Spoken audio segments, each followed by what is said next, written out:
Раз.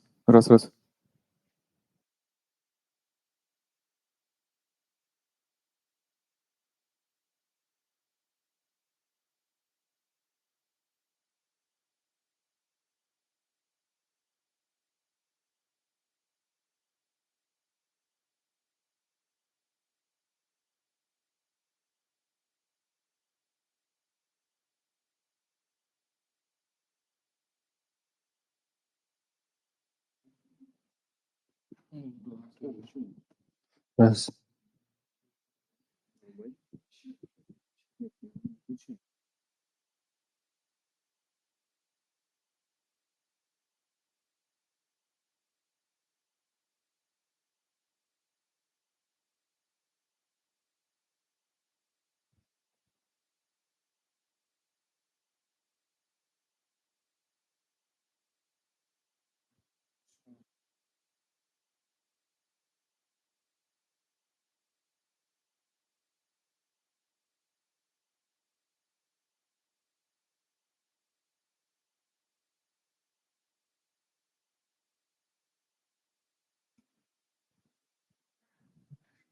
Слушай, не уходите далеко, пожалуйста. Ладно, пока. Ну пусть начнется.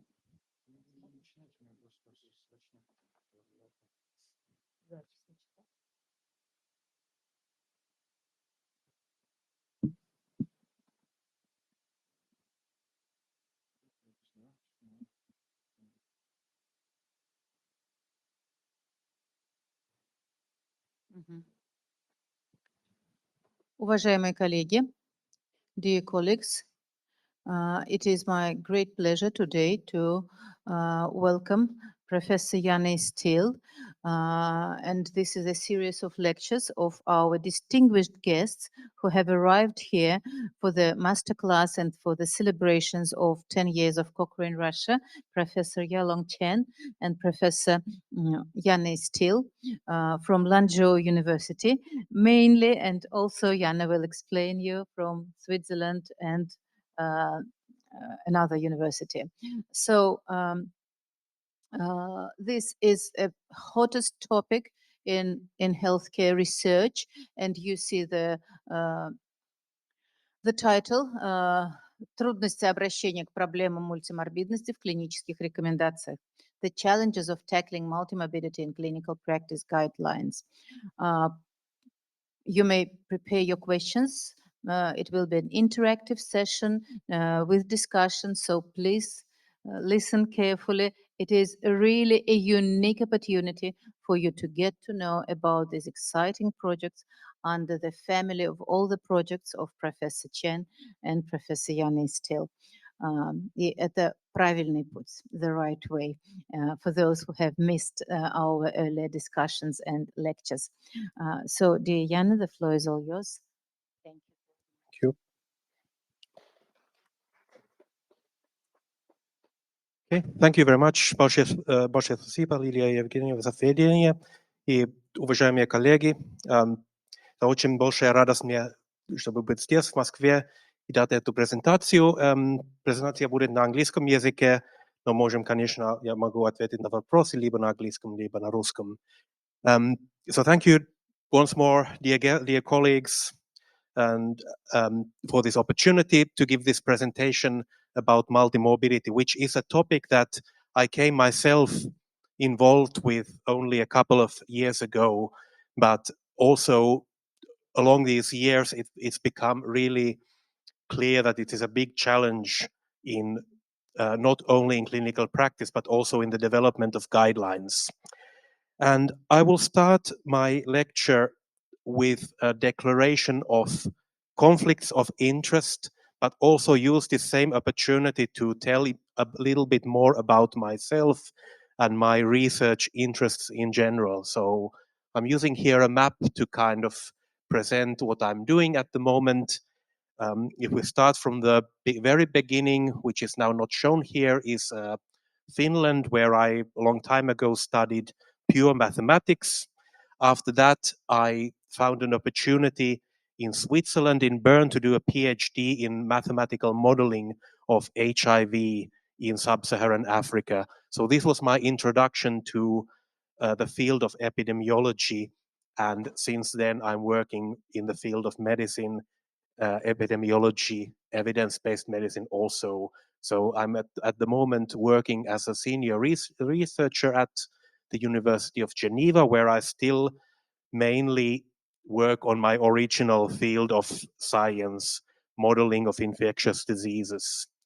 But for some personal reasons, I also, about 10 years ago, 11 years ago, I got in touch with Lanzhou University, who is a leading expert in evidence-based medicine and guideline development. So from then, I'm kind of working in these two fields, and it's always nice. And I think this is the way to really make something new, is not to only focus on one topic, but also try to look at different things, look at different perspectives, and try to build something new. So it's also really nice that I've had the opportunity to learn new things, also learn about evidence-based medicine, and now in the last couple of years also about the big challenges of multimorbidity. So as other duties and interests, I have my consulting company, and I'm the co-chair of the rights statement, which we heard about two days ago when Professor Chen presented it. And I have no relevant financial conflicts of interest for this project. So I will start again with a brief introduction to multimorbidity. I know that probably most of you were also here on Tuesday, so will be a little bit of a repetition from then, but it's never a bad thing to think a little bit more and more about the definitions. So before we start to talk about multimorbidity, we have to know what it is. But today I will focus on guidelines, so on the different types of guidelines that are used in multimorbidity practice, and also present one initiative that we have started together with in collaboration also with РУДН University, the My Friend framework. And then I will end my presentation with a little bit of speculation, let's say, about what could the future look like, because now we have so many powerful tools that can help us at least to do things much, if not better, but I think also better, but at least much faster and more efficiently than before. So now let's first start by definitions. So I will again just repeat the definitions of multimorbidity from different organizations. So the WHO defines it very simply: the coexistence of two or more chronic conditions in the same individual. So very straightforward and easy way to define it. Whenever a person has two chronic conditions at the same time, he or she is multimorbid according to this definition. It's of course not the only definition, and also even the term multimorbidity may not be the most accurate one to describe what we are actually talking about. There are other terms in the literature like multiple long-term conditions. However, if we have a good and concise word like multimorbidity, why not just use it? Let's stick to this term, despite it might have different definitions with different aspects. So as another example here, what the mesh term defined by the National Library of Medicine, the NIH, says is the complex interactions of several coexisting diseases. You can already see many differences here. We have several instead of two. Of course, what means several? This is a question. This is not really unambiguous. We have the focus on the complex interactions, not just about coexistence. And now I would like to just show a few examples to think about what is multimorbidity and which of these examples could be considered as multimorbidity. And maybe we could do a little vote here. So let's say that we have person who has diabetes and coronary heart disease. So how many of you would say that this person is affected by multimorbidity?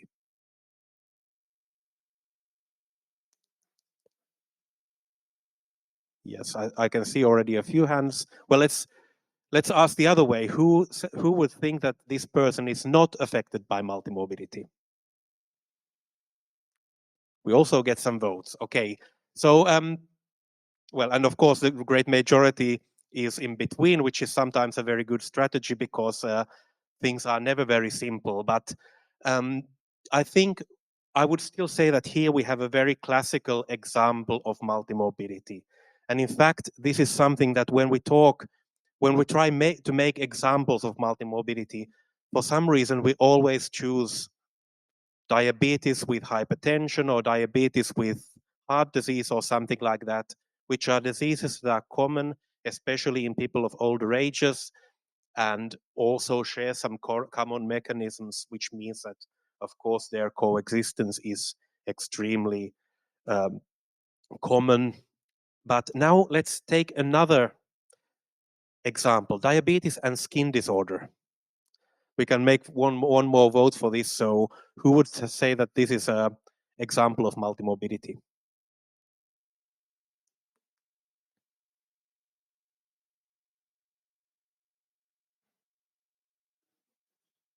Okay. And maybe, yes, maybe, and then who would vote for no? Yes. We also have votes more, I think, a little bit more votes for no, which is also understandable. And actually, I took this example because this came across in our panel discussions in the My Friend project that I will present later in detail, where we had more than 30 experts, leading experts from this topic, and it became one of the examples saying that, okay, maybe sometimes two diseases do not mean multimorbidity, okay, because a person might have diabetes and he will go to the endocrinologist to get treatment, and then at the same time he will go to a dermatologist to get help for his skin disorders, but do they have anything in common? So can't they be just taken completely separately? So this is one way of thinking about it. I think this example came up. So one could say that if in some stricter definition of multimorbidity, this would not necessarily fall within that definition. But on the other hand, if you think about that, anyway, these are two diseases. These will very likely need some treatment. And when we have two treatments, even if the diseases are not very strongly related, the treatments can anyway have some interactions. So there would be also very strong arguments to call this case of multimorbidity. And then, of course, it just shows that we really need to also have more precise definitions so that we know what we are talking about. I will show a few other examples still, just because to show also the variety, the variability of this concept. So HIV and tuberculosis, which is very common in, for example, some parts of Southern Africa, and actually they are, of course, they are both infectious, but they are also chronic. So I think there would be no argument to say that this would not be multimorbidity. And it's kind of something that I've been involved with in my career already for a very long time, but it's only recently that I also realized that this is also and actually a very, very prevalent case of multimorbidity, to have multiple chronic infectious diseases. Could be HIV, could be also different forms of viral hepatitis, tuberculosis, etc. But then, of course, sometimes there are cases like, let's say, cancer and COVID-19. COVID-19 clearly isn't chronic, it is acute.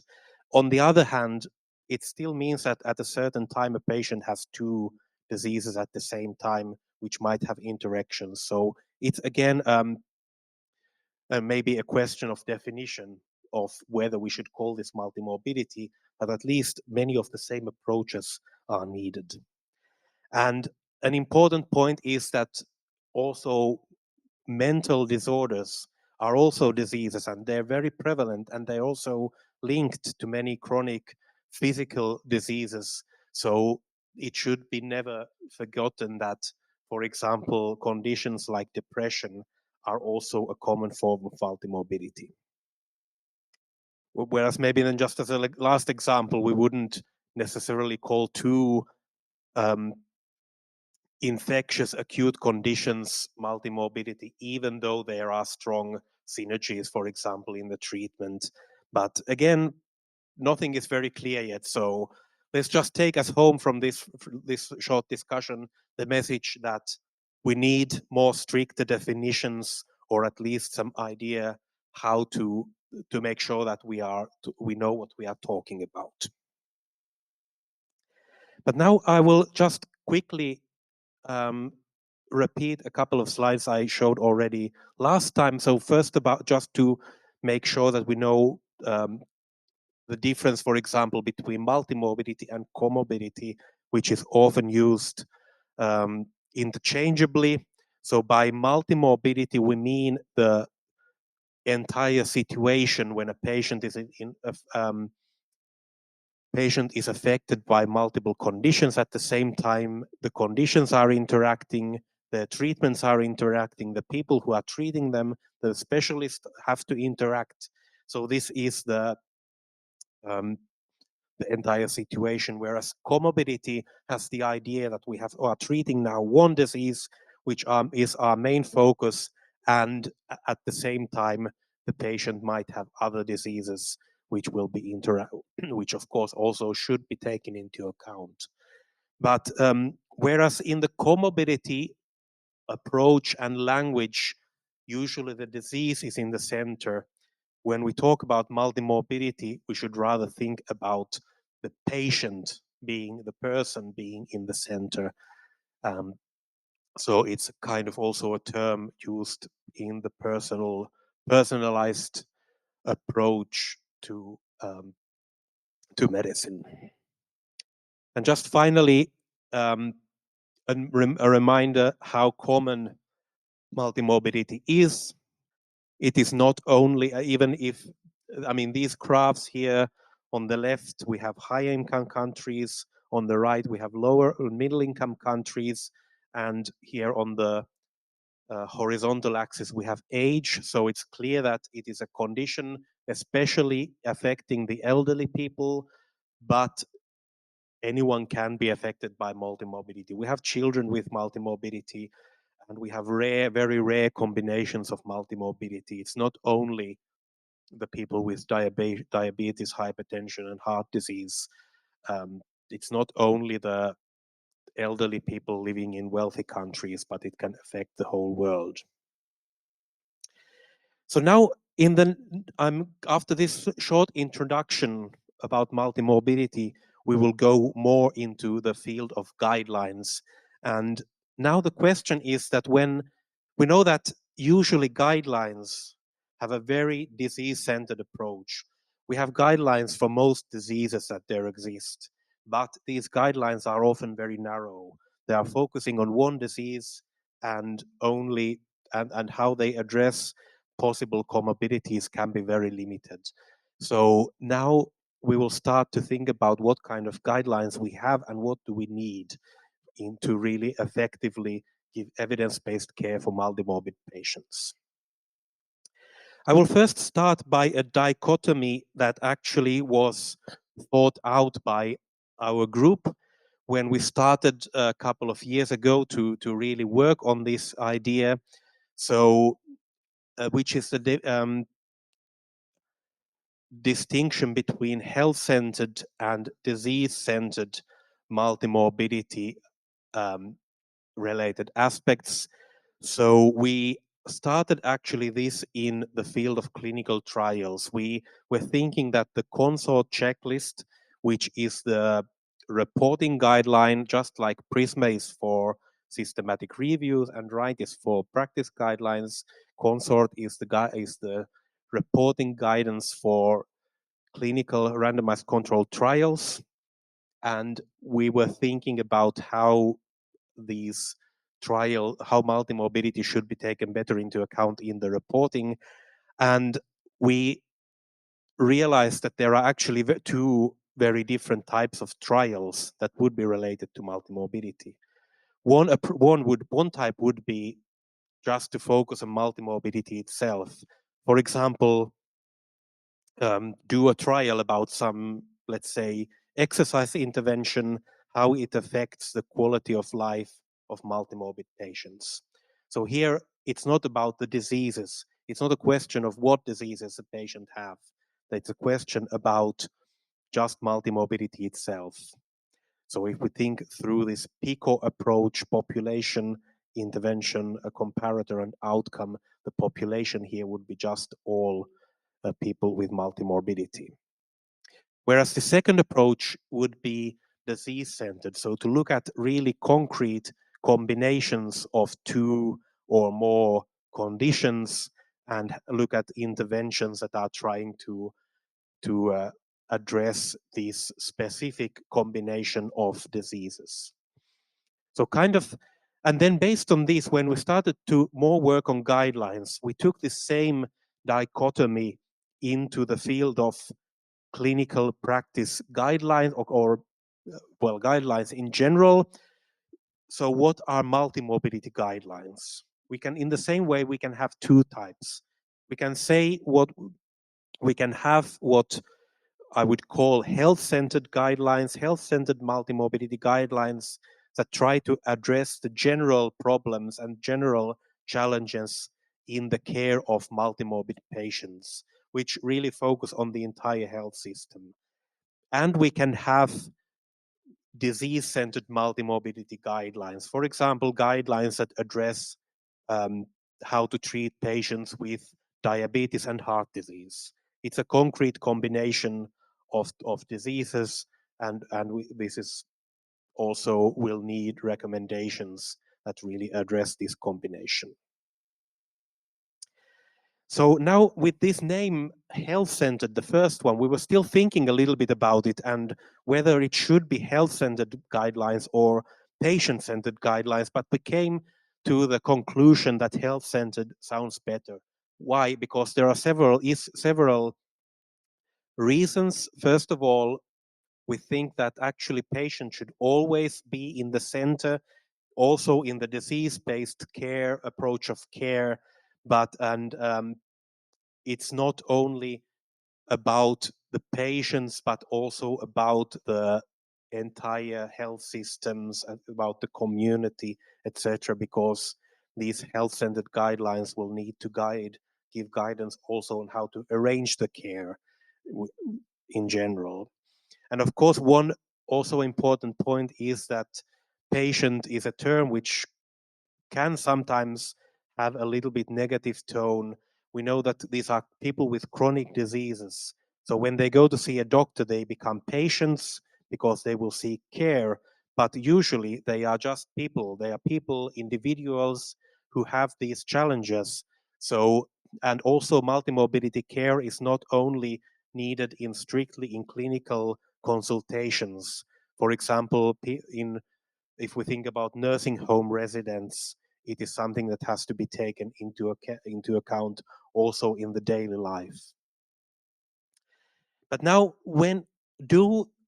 so there is definitely a need for this kind of guidelines that guide the approach that should be taken to manage multimorbidity and manage individuals with multimorbidity. And now the next question is, do we already have such guidelines? If not, then of course that would be urgently needed. But this has been studied in a couple of reviews. So some time ago, I think this was almost, I forget now, but maybe even at least 5 to 10 years ago, there was a systematic review that found 8 such health-centered multimorbidity guidelines in the world, which is not at all much because this is something that is very setting specific. It needs to be also, they should be developed for specific situations, specific settings, etc. And because this review was done already quite some time ago, we did an update to this review recently, which was published last year. And we updated this search and we found still only 20 guidelines that try to manage to kind of address and inform the general multimorbidity care in the general level. Before I show a little bit more about these guidelines, what they have, I will introduce the principle of Ariadne, the Ariadne principle, which is a kind of guidance. It's not a guideline, but it's an overall guidance how to manage patients in primary care and taking into account the aspects of multimorbidity. So it's a kind of an overall rough guidance on the different steps that should be taken into care and taken into account in the care. If you probably might have heard about the name Ariadne, which is from the Greek mythology. She was going through this labyrinth with a thread that kind of took her along to find the way. And in the same way, the Ariadne principle for multimorbidity care is like a thread that takes the primary healthcare, the general practitioners throughout the different steps, starting from the identification of the target population, which is essentially the multimorbid patients, through steps like interaction assessment, which is important to make sure that there are no problems with different drugs, for example,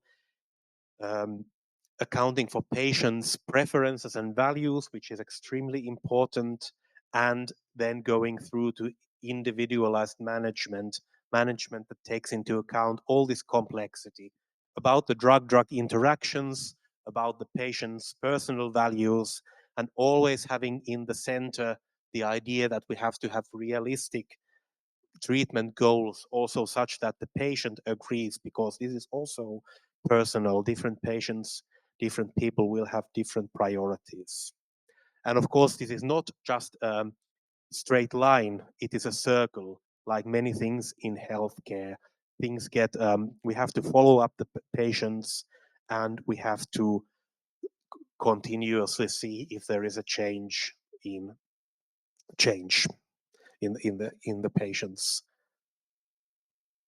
the patient's diseases, in the different health conditions. So now let's go back to the review about these 20 health-centered multimorbidity guidelines. And actually, it's only 12 of them that are really addressing multimorbidity in the broad sense. So almost half of them were actually focusing on polypharmacy, which is an important and very related concept. Polypharmacy is about the problem associated with the fact that patients are taking multiple medicines at the same time. This can have huge impact. It's about of course, the reactions, the interactions between the drugs. It's also about the psychological burden, because we know that when people have to take multiple medicines which have side effects, you have to remember them, etc. It can also have a huge burden on the people. So, like, we could say that when prescribing medicine, it's not only that 1 + 1 is 2. Sometimes 1 + 1 can be 10. It can have the two drugs can have really kind of accumulate the effect. Sometimes 1 + 1 can be 0. They can cancel each other or even go to something negative. We might have very serious interactions between two drugs that both, alone would be helping the patient.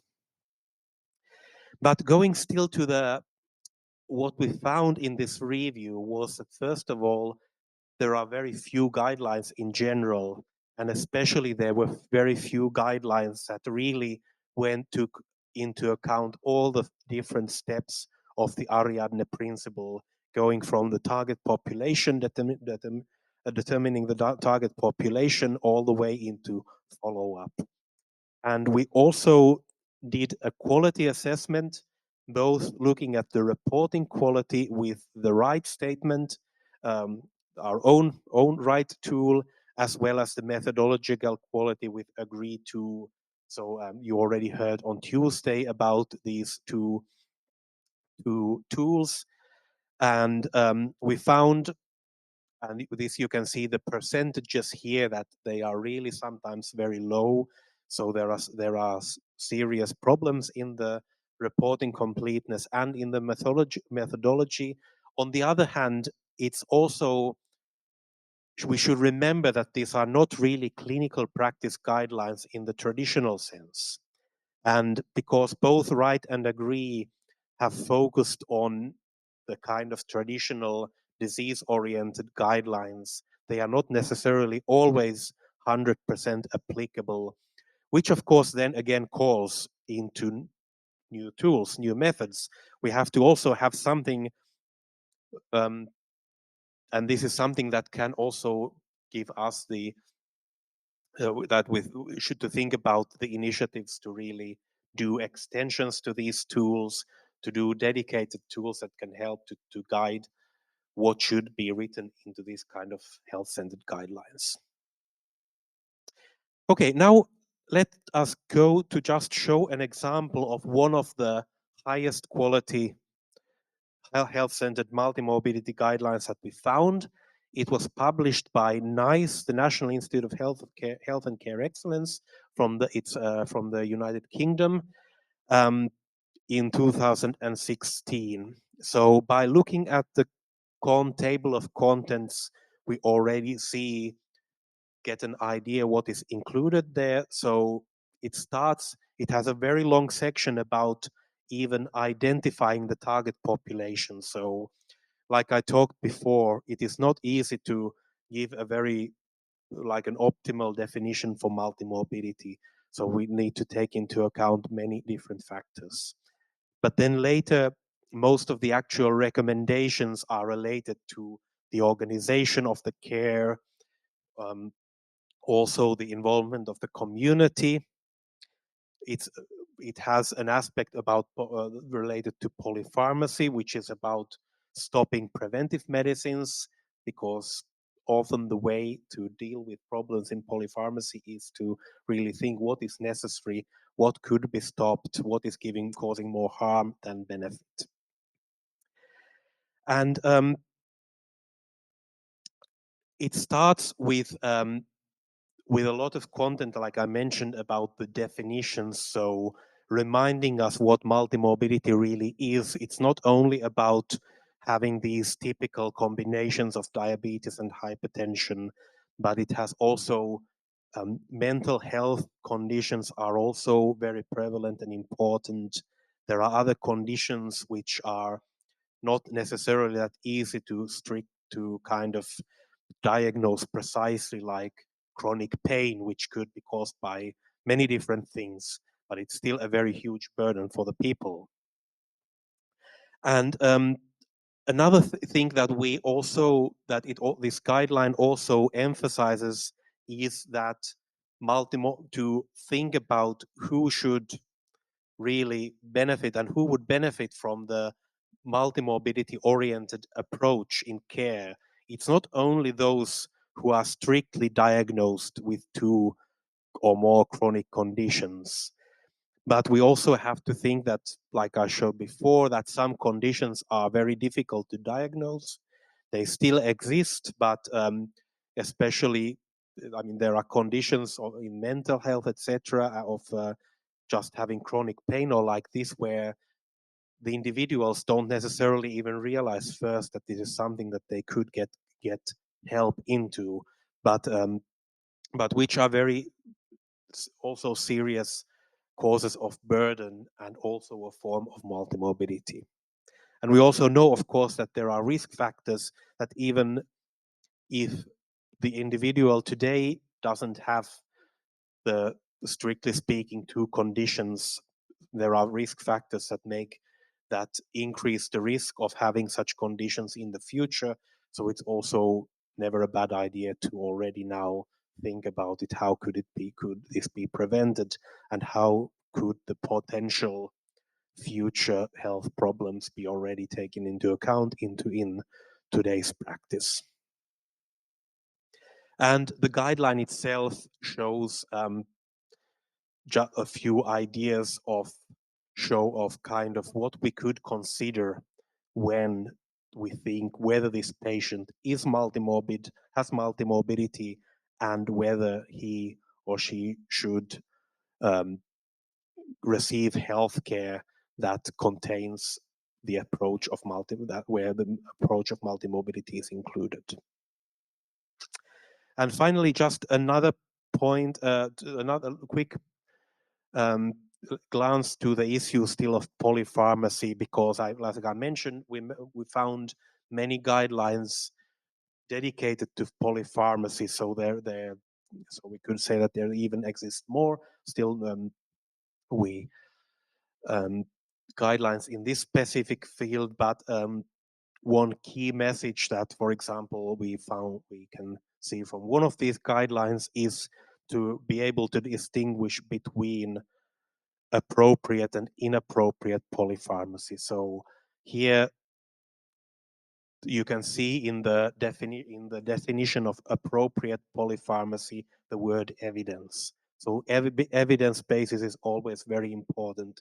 If we have evidence that the patient really needs a combination of drugs that will make him or her much more benefit than harm, then it is of course appropriate to give this treatment. But there are many cases where it is not. There is and in addition to these factors, we really have to focus on the interaction. So if we have evidence basis that the evidence shows that treatment A is good, treatment B is good, it doesn't yet mean that we have evidence that having these 2 treatments, A and B, together would really benefit the patient. So we need also more evidence from multimorbid people, multimorbid individuals, to really understand what is appropriate, what is not. So this was the first type of guidelines, and now I will go to the second type, which is the disease-centered multimorbidity guidelines on specific combinations of 2 or more conditions. We could say that we could call these also comorbidity guidelines, but I prefer the term multimorbidity because I think it's difficult to make judgments what should be really which of the conditions should be more important. So I think it's still I would like to highlight that we are talking about the whole situation of the patient, the combination of diseases, not just having a primary and secondary diseases, but really look at the whole situation.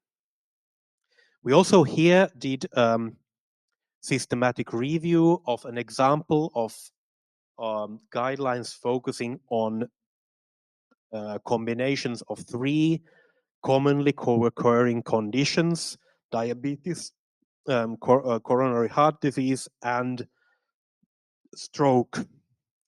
And we found that there are a few dedicated guidelines, about 19, and also there are many guidelines, especially in diabetes, that take into account the comorbidities in one way or another. So kind of here we show that diabetes research is really quite advanced in recognizing the importance of comorbidities. But what was still problematic was that the evidence in most cases was actually not from multimorbid individuals. So this is a form of indirect evidence. So one of the issues in evidence-based medicine is that the evidence from research can be direct if the different components in the study population and in the target population are the same, but often we don't have the privilege of having such evidence, so we have to deal with indirect evidence, and this is very common in multimorbidity. Usually it is extrapolating the guidelines in multimorbidity are extrapolating evidence from people with the single diseases, which obviously has some limitations. So now we've talked about these 2 types of guidelines. So let's now wrap up this and put this together into what kind of guidelines do and should we use in multimorbidity practice in the treatment of and management of people with many conditions. And now this is just kind of wrapping up what we said before. So like the first question of how to manage the healthcare in general when the patient has multiple diseases, we can have, and there exist already these guidelines like the one that I showed from NICE, but often what we have to do is just to use common sense, because these guidelines do not yet exist for many settings. They have limitations. I will show a little bit later more about this. And then the next step is to how to manage the diseases themselves. So the first step would be to really think about the patient, his preferences, about the organization of care. How do we organize and make the different specialists work together, for example? But then, of course, we also need to think about the diseases themselves. And here now, of course, if we are lucky and we have good, high quality, evidence-based recommendations for the combination of diseases the patient has, it's very good, but often it's not the case. So the clinicians are forced to use either many guidelines together or even just guidelines that they have, plus some other sources of evidence, and of course even their experience, common sense, discussions with the patients, etc. So often it is not very clear, so that so many guidelines are often needed to be used together, and this can of course cause problems. We did recently a survey among regular frontline clinicians about what kind of guidelines they use when they manage multimorbidity and people with with several conditions. And we saw that now here we have these 4 types of guidelines we've talked about. The first one, the health-centered multimorbidity guidelines about the management itself. Then we have the guidelines on combinations, the disease-centered guidelines, multiple guidelines together, or only guidelines strictly for one target disease. And we see that, well, all of these percentages are only up to about 50. So they are not very common. So none of these types of approaches is used very frequently, but the main approach still seems to be that people are using different guidelines together because it's not optimal, but it's the only possibility that we have. And now, when we further asked what are the reasons, why are clinicians not using certain types of guidelines? And I know that it's maybe a little bit difficult to read, but I would like to highlight these long bars there, which both for health-centered and for disease-centered multimorbidity guidelines state that guidelines are not available. So this is still the major problem, that there aren't any such guidelines that could be applied, or even if they are, they might not be directly applicable for the current setting, because the approach might be very different in different countries, in different types of facilities, and it might even be that the clinicians are not aware of them, because often the priority might still be just to look at the disease, and it is not yet, there is not so much awareness that one should start also by looking at how to manage multimorbidity itself. But when we then look at the reasons why not to use single disease guidelines, I apologize that there is a mistake here on the slide. Here on the right-hand side, it should not be disease-centered guidelines. It should be using just one single disease guideline. Sorry about the mistake. Here, the main reason seemed to be that there are not too few, but too many guidelines to choose from. And this is something that we see not only in multimorbidity practice, so it's not only about having many diseases, so we have to choose from many guidelines, but also that they might be guidelines for the same diseases. This is especially an issue in, for example, in China, where different associations are developing independently their own guidelines, often with conflicting recommendations. And you heard 2 days ago from Professor Chen about the initiative STAR, which specifically tries to tackle this problem. But there are also some positive approaches, like, for example, that it's showing that the clinicians really recognize that there is a risk of overtreatment, for example, risk of having interactions which is not clear, which they recognize, and they refrain from using guidelines which would not be appropriate in the particular situation. So kind of to put this together, we could say that there are now too few multimorbidity guidelines and too many single disease guidelines. So we need kind of to also more to try to develop guidelines that are really relevant for the patients, the real needs of patients. We of course need to focus on the diseases, because that's where we can easily have high quality evidence, but we also need guidelines that focus more on the patient. And just another final interesting remark from this study, because we compared also the responses essentially between Europe and between Asia. We had lots of respondents from Europe, particularly from Russia. So that's again very warm thanks for our colleagues in Russia for this tremendous support. And also some from other European countries, as well as then in Asia from China, Japan, and Korea.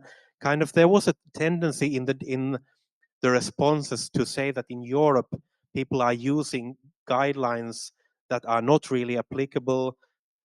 One big reason is the policy requirement. In Asia, it's more about that the response was more that there was that they are not applicable, but there is no better choice. And kind of, it is of course something that It doesn't, when guidelines are not applicable, it doesn't mean that they are not something that we shouldn't look at. They're still important sources of evidence and of information that should be acknowledged and looked at, even if, but at the same time, we have to acknowledge, of course, the limitations that the guidelines recommendations are not necessarily directly applicable, or at least we have to be very critical about them. And it's kind of maybe also reflecting that we know, like we know in Russia, it is mandatory now to base clinical care on guidelines. In many other European countries is also at least de facto mandatory, not necessarily because of law, but because of the costs and the insurance. So it's like in taking an example from Switzerland, where it's really the costs are very high. The average people spend about 10% of their income on insurance premiums. And of course, then it's always the first question in any healthcare, whether the treatment is covered by insurance before the clinician could ever suggest anything to the patients. So that's why they need to rely on some guidelines to kind of support, to make sure that this will be acceptable. But so it's kind of anyway showing that we need guidelines. Sometimes they are not applicable, but what we saw in all regions was that also one reason why to use guidelines when they are not applicable is because we can use them with other sources of evidence. We can look at original data, we can look at existing data, and we can look at this all critically and try to use guidelines together with other evidence sources to really find a compromise where we can follow the guidelines, but at the same time also take the patient's individual situation into account. So now the next thing I will present is our main project that we've been working on in the last couple of years in this topic, which is the My Friend framework. So the My Friend is an acronym that comes from multimorbidity framework for guideline-based decision making, if I remember it correctly. But the name also means something. We kind of think that this framework should be the clinicians or the health professionals' best friend, who can take the clinician through all this complexity of multimorbidity and all these different guidelines, so that the clinician can find the right guidelines and also the approach how to use them together appropriately. So, and this framework is based on the fact that we really need something. We do have some existing tools that help to combine individual clinical recommendations and look at like specific aspects like for example, drug and drug interactions. But what is still missing is really a comprehensive guidance that will really start from the beginning to identify the need for multimorbidity care, to tell where to find guidelines and how to use these guidelines together, not only for the diseases, but also for the patient management in general, and also on what to do when such guidelines do not exist. And just to a little bit illustrate all the work that has gone into this project. So when we develop such tools, it's also very similar to the development of reporting checklists and even the development of guidelines themselves, that it needs kind of two main components. I think maybe you cannot read all the steps here on the left-hand side, but essentially they were two main stages. So first, we have to do a lot of background research. We had to do 2 reviews to look at what guidelines exist now. We did a survey to ask what guidelines are clinicians using now. We interviewed 15 leading experts from this field to get their insights about current guideline use. And this formed the basis for our first draft, a very raw draft of this framework. And then the second step was a consensus process, which basically meant doing first a survey, an anonymous survey. We had 34 panelists from all over the world. Again, special thanks to the colleagues at RUDN, where we also had several participants and a lot of support. And then with these, putting all these leading experts together to talk, to have first a survey and then online meetings to really discuss and kind of polish this framework so that it really reflects the opinions of the experts in the field. We are right now in a very late stage. We are about to now finalize everything and hopefully publish it soon. We started with a framework of 24 different items and then ended up through all these steps into 22 items, so not too much change, but anyway, it was still a long process, and this is what we've achieved now. It's a kind of guidance on how to, where all these different steps are questions asking what is available, what guidelines are available, what recommendations are available, are there any risks of interactions, etc. So if we just look quickly how to use this kind of tool, is that we first start by determining the need. So to really see whether the patient is affected by multimorbidity, not strictly just looking at whether he or she has two conditions or more, but taking into account all these different aspects.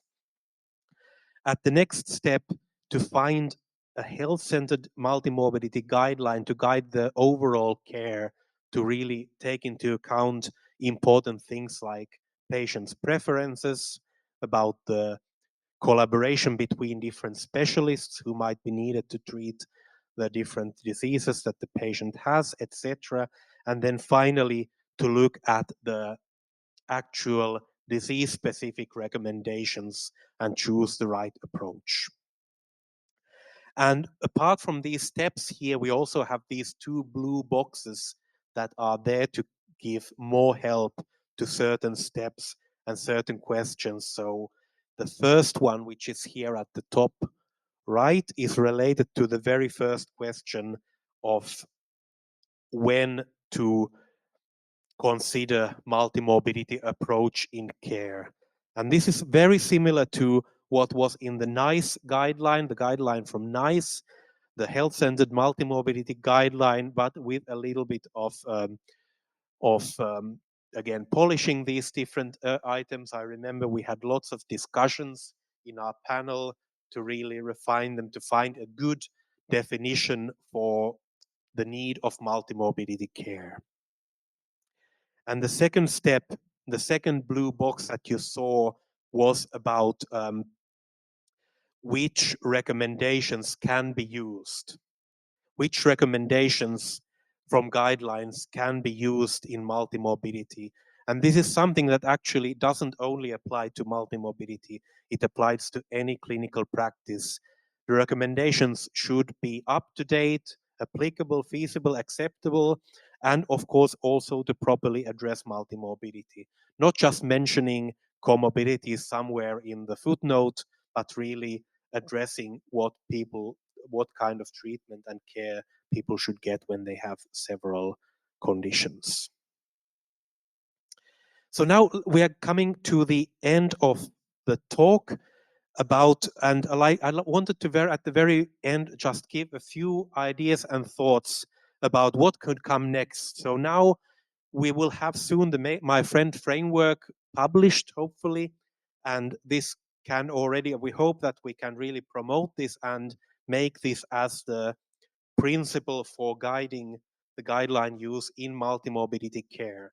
But of course, this field is really like any field of medicine, any field of science, is evolving, And now we have the great power of artificial intelligence that gives a lot of potential, a lot of opportunities to really move on and have something to even get more get evidence-based recommendations, but much more efficiently, much more and something that could be more individual. So kind of one idea we were just playing around with in our thoughts over this project was that could we one day have one clinical practice guideline for one individual? Could we have so powerful tools that whenever that every patient would have one personalized guideline? I think that we are still very far from here because we still need the evidence basis, and evidence basis is always based on large amounts of data. So and every patient is unique. But I think this is something that we could have in mind just as a thought, and we could try to find different ways how all these powerful AI related approaches could be used to help. And of course, when one thing to ask to how to do to when I was thinking about what AI could do, what did I do? I went to ask AI itself what he or she thinks about how could AI be used in multimorbidity, evidence-based multimorbidity management. I got several answers: resolution of conflicts between guidelines, putting these together, synthesizing the management plans from different guidelines, and predicting and managing the conflicts between guidelines. So this is all has a lot of potential, but there is still a lot of work to do. And finally, when I talk about the role of AI in this kind of questions, I would like to also remind that AI is not just the last step here with ChatGPT, with DeepSeek, and all these large language models and generative AI. But artificial intelligence has actually a history of something like 70 years. It started already in the 1950s with something very simple like decision trees, which are also very simple forms of AI. So we could even call the My Friend framework to be in some way based on AI. But then we have more, of course, developed recently much more powerful methods. On Tuesday, I talked about potential of machine learning to find patterns in data to categorize multimorbidity and multimorbid individuals so that it could inform the collection of evidence. And then, of course, now with the generative AI, we have still much, much more potential. So I think now I'm coming to the very end. So what would I like you to take home from this today's lecture is, well, basically first that to remember that multimorbidity is very common, but it's also very challenging. And I think it's something that needs us to a little bit change our way of thinking. We know we've managed a long way with the disease-centered approach. We've made great progress in evidence-based medicine to really find evidence-based recommendations for many diseases, so that for almost any condition, we now have a stable, robust collection of recommendations on how to treat. But still, there is still a lot to do, and if medicine itself is very complex, then if we think about multimorbidity and the combinations of different diseases, it comes to another level. It's even much, much more complex. So we have to we have to recognize all these challenges that, especially in the case of multimorbidity, we cannot just rely on single disease guidelines alone. We have to kind of take into account multiple guidelines, and we have to take them into account in an appropriate way. That's why we now hope that my friend can help in this challenge, and then in the future, maybe we can also have even more powerful tools that will take us forward. So then at the very, very end, the most important thing is, of course, to acknowledge all the tremendous support that we have received. So the My Friend project and all our multimorbidity related projects would not have been possible without the help of our colleagues from Russia, from the People's Friendship University of Russia, especially very warm thanks to Lilia Yevgenievna, to Professor Sergei Kensarinovich, and all the colleagues from here, from RUDN, on all the support on our project, who are really key partners of this work. And the second very, very, very special thanks to the person who's actually done all this work that I've shown today and on Tuesday, my PhD candidate, Zijun Wang from Lanzhou University, who is really the expert in whatever comes to the intersection of guidelines and multimorbidity.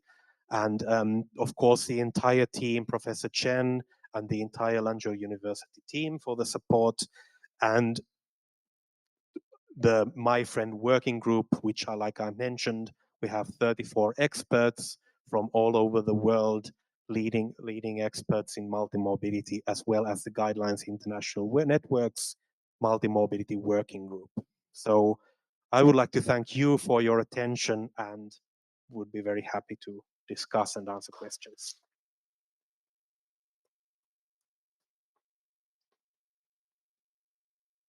Thank you, Janne. Well, guys, it was such a wonderful, wonderful presentation, and I just wanted to share with you. Do you really realize that you are sitting? You are so privileged to listen to this lecture, to get into all this philosophy here at the Rudn University. It's the top, the highest thinking of the world on this very hot topic.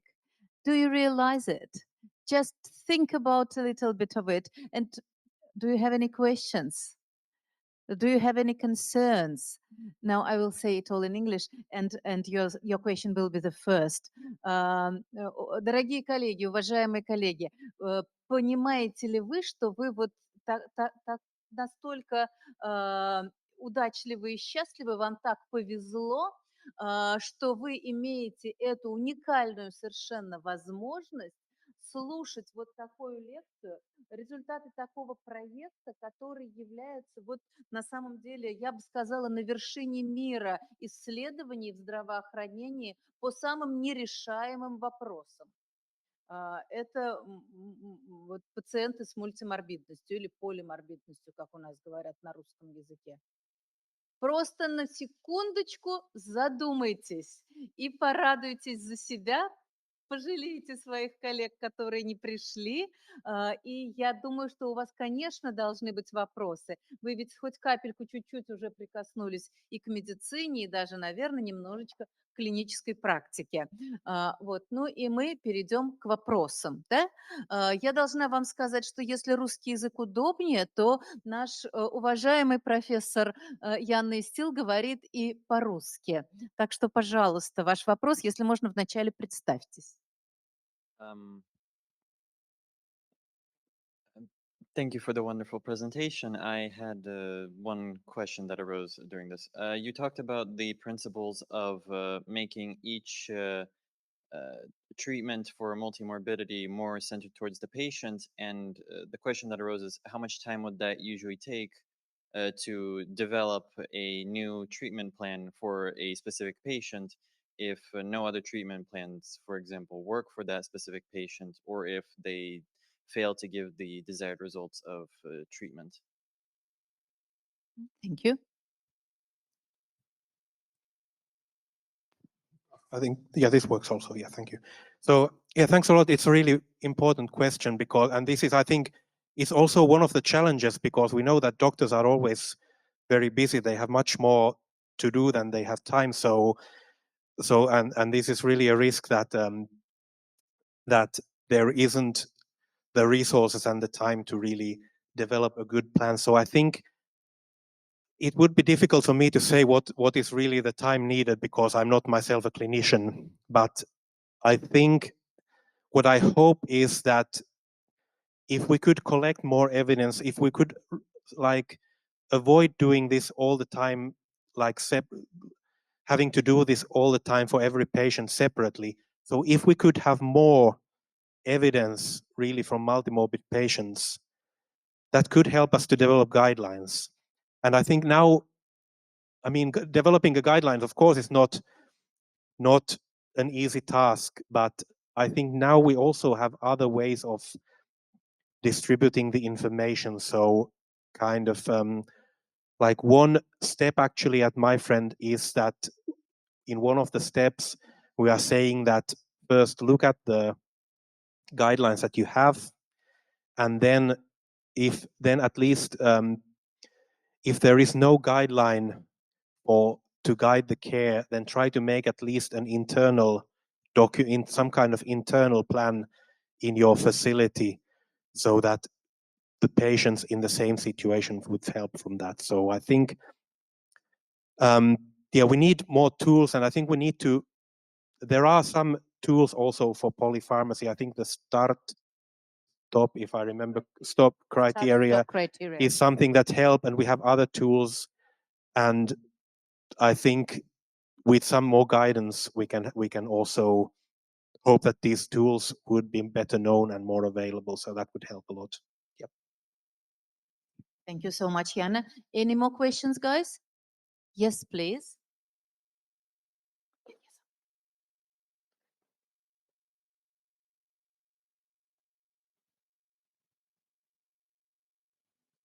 So I want to thank you first for your work, for what you do with for the community. I really appreciate that. Today I learned so much about multimorbidity. I didn't know about that. So I have a question. We will consider multimorbidity if we have, for example, two diseases in the same organ, if the first one causes the second one. And also my second question is, what's the difference between multi-single diseases guidelines and diseases center recommendations? I didn't get that. Thank you. Yeah, thank you very much. So just to clarify, so the first question was whether if one disease causes the other, is this about multimorbidity? Yes. I think I would say yes. I mean, it's always a question of definition, but I think this would be a clear case because, well, I mean, if it's two conditions, then I think it's even a stronger. It's kind of it's something that we could call concordant multimorbidity, because it's being caused essentially, they have a common cause.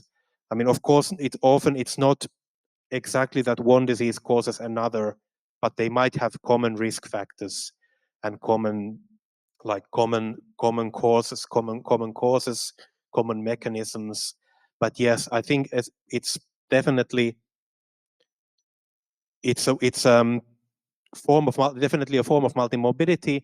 And luckily in this situation, of course, it helps that we know that there is a clear causal relationship, because treating the cause will also then help the outcome, or at least hopefully, yes. And the second question was about these two approaches. Okay, so now what I mean by disease-centered guidelines is a single document that contains recommendations for a combination of diseases. So we could have a guideline which is called Guideline for Patients with Diabetes and Hypertension. One guideline focusing on a combination of diseases. So such guidelines do exist, but they're still very rare. They're usually for these concordant common combinations.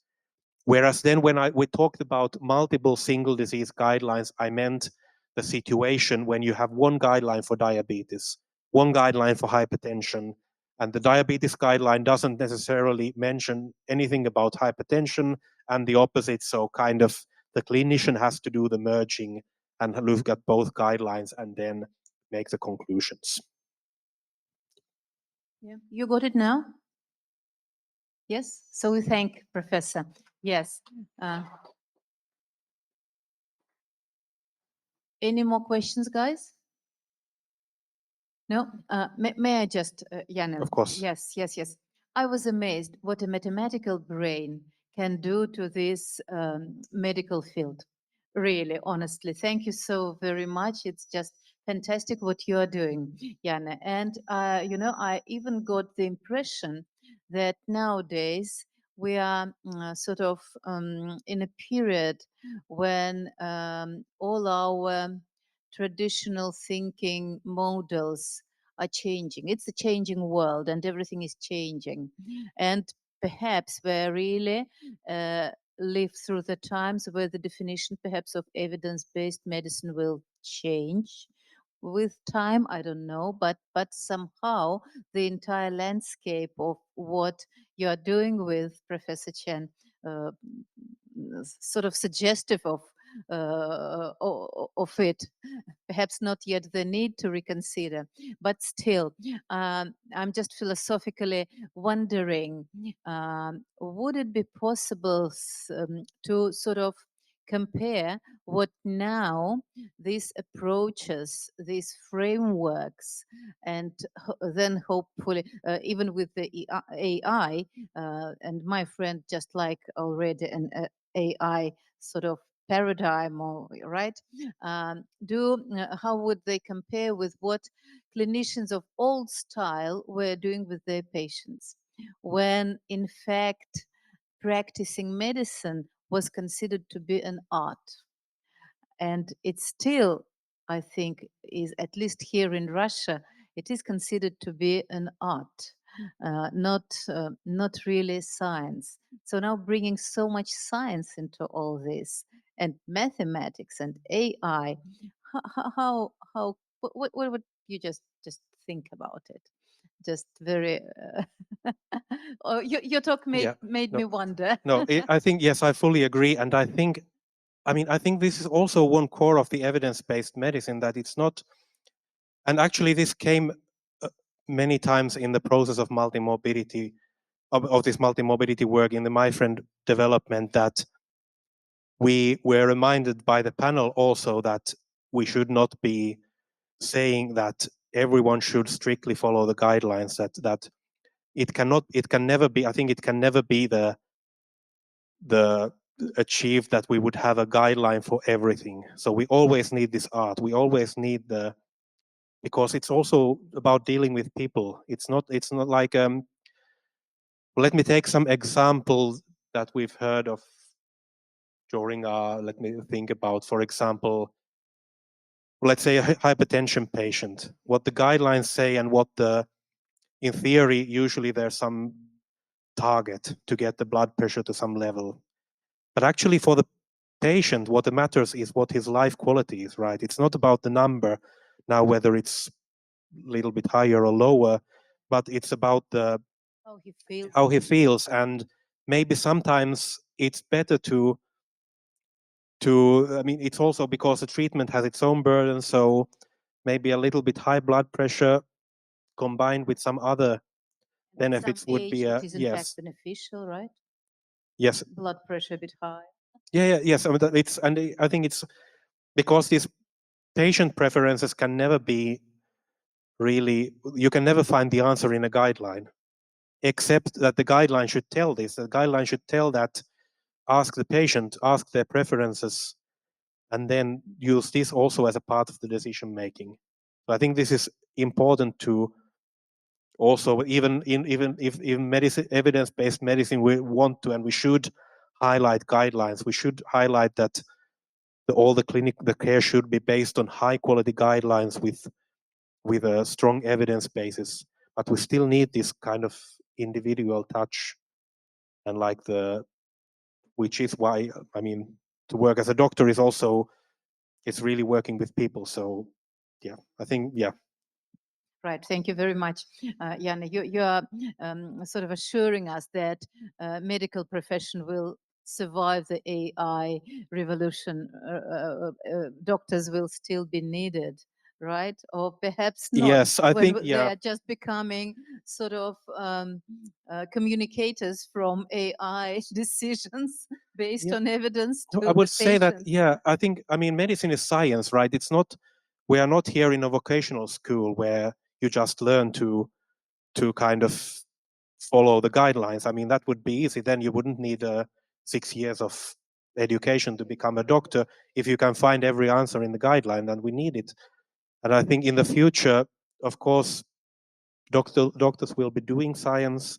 They need to maybe understand also even more about other fields of science. Like if you use tools like AI, you have to understand a little bit what's behind it and what are the risks. So it's not only about the biology or like the very core of medicine, but also like social sciences about now everything with AI, etc. But yes, I think definitely we will always need doctors. We will always need.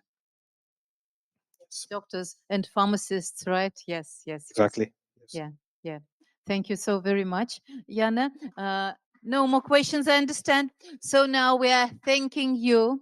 Thank you so very much for an outstanding lecture. And we thank you with big applause, right? Big applause, please. And would you mind if we take a picture for one here? And Sasha will take a picture. That we have our here.